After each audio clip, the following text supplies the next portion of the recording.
to my channel.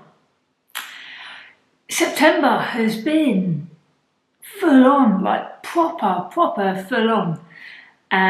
So let me share with you about September.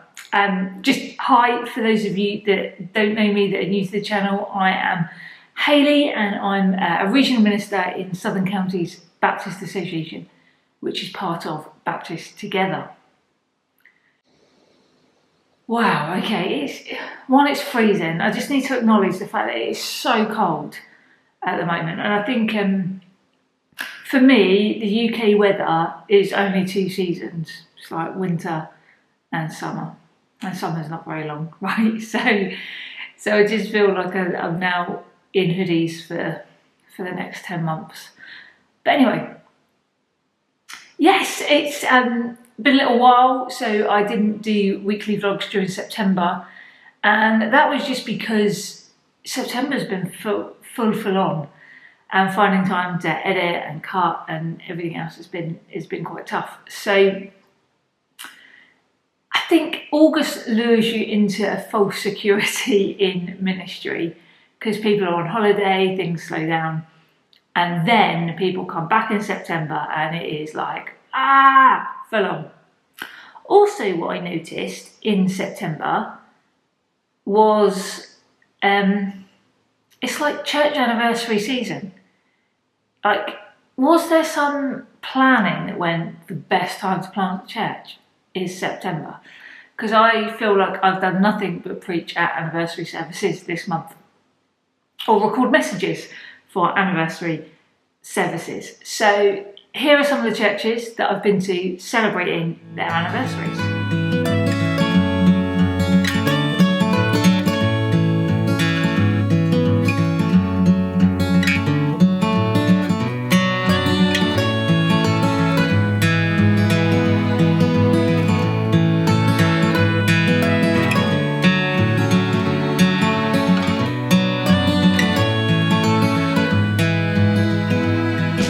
So there's been a lot of travel and a lot of cross-border travel, which is good. I love going to that. Everyone always says to me, "Oh, the Isle of Wight is like so far away. Guernsey, it's so far away."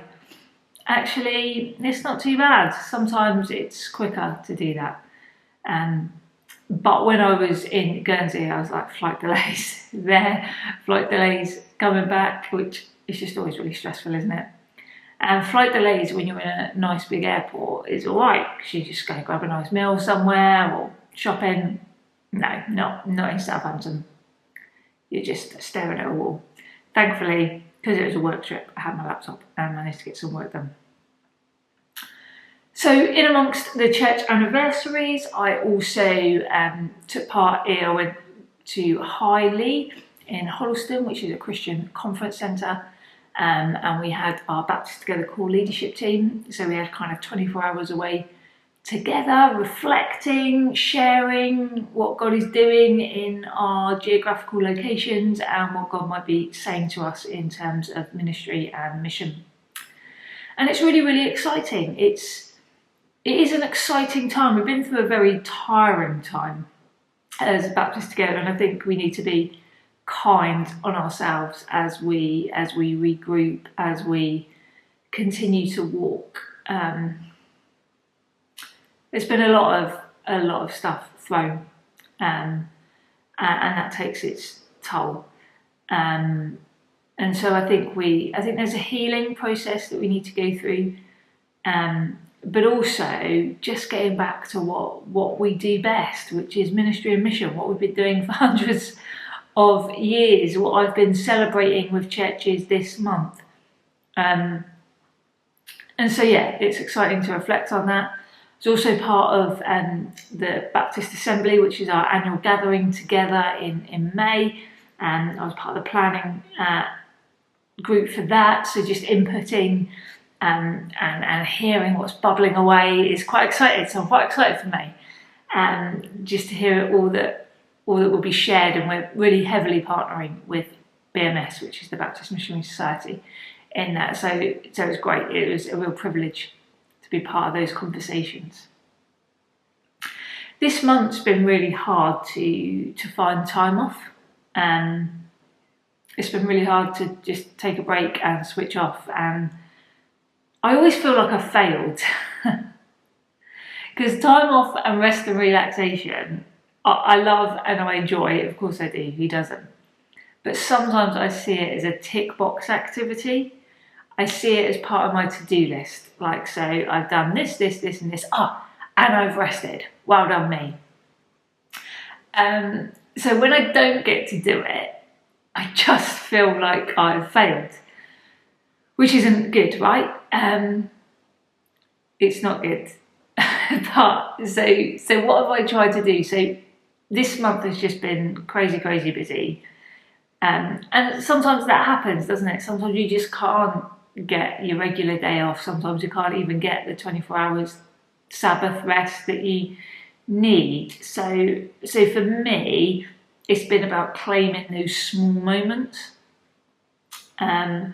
So I was just trying to be kind to myself and go, actually, let's not go through the inbox, let's not do the emails, let's just switch, let's just listen to an audiobook, listen to some music in amongst the travel times. Because that's the thing, when you take time out, you take 2 or 3 days out of your week going to meetings or core leadership team, it's great, and it's good to be in those spaces, and that is work. But the day-to-day stuff then just builds up, doesn't it? So you just feel like you're chasing your tail when you're back. So I started with this kind of season with the intention of, when I was working from home all day, to go out for a walk around. I live in a little village, walk around the village. I had the best intentions to do that, but it's been raining. So I don't want to go outside in the middle of the day and get wet. So I didn't. So I think I'm a bit of a fair weather walker. I love the fact that I'm claiming I'm a walker now, because I've done 1 walk outside in the past 6 weeks. As I said before in a previous vlog, if you watched, I've tried to, I started a jigsaw, because I've done all the Lego that I could possibly do, because I only do Disney related Lego, and so I've not really made that much progress.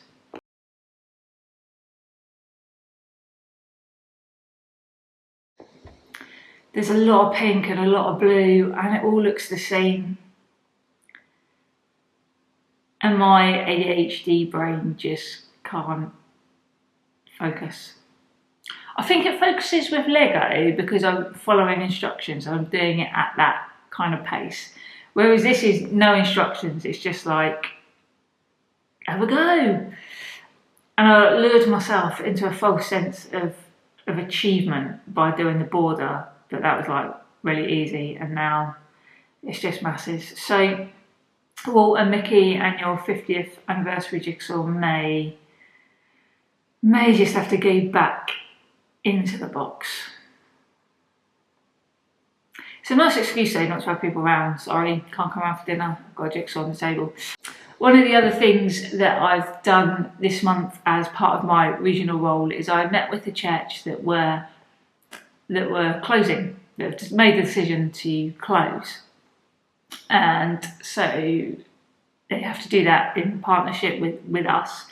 And so I went to visit this church, and it was a wonderful experience. I was dreading it a little bit, because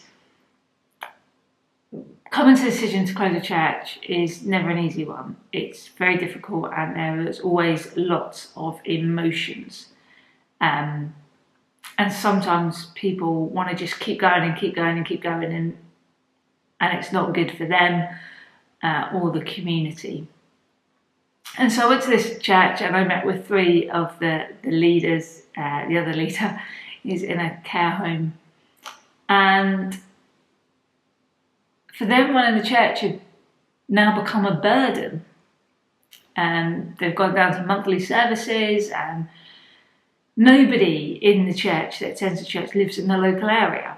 And so they're all part of different Christian communities in different spaces and locations. And so for them, closing the church wasn't it is sad, but it wasn't as massively negative. It was more kind of, actually, we know that God has brought this season to an end, and we want to embrace that end, and we want to end well, and we want to celebrate all that God has done in and through us, the churches that have been planted out of that, and so forth. And so what could have been a really awkward situation was actually a real blessing, an acknowledgement that for this season, it's time to close, but they've had an amazing blessing over the years, and it's not totally sad. It's actually, well, God's going to do something new in a different space, and that was really exciting. So I've got the privilege of walking with them in the next couple of months, which is really, really cool. I also took part in recording a podcast with a mate of mine who's a minister in Cardiff, Richard Hardy. So he does various different vlogs and podcasts, and he is doing a series on future church and what the future of the church looks like. So I recorded that with him. I actually recorded it a couple of months ago, but the tech didn't work properly. So I had to record it again this month. So hopefully that will come out soon. And when it does, I'll put the link in the description below. So that has been my September. I hope your September has been full of rest and ministry and mission as well. I try and update my social media so you know what's going on, so that you can, one, be nosy, and two, pray. So my social media channels are here. That's it for September, I think. Otherwise I'll just waffle on. So you've been you, I've been me. Thank you for following. Please do give this video a like and subscribe, and I will see you next time.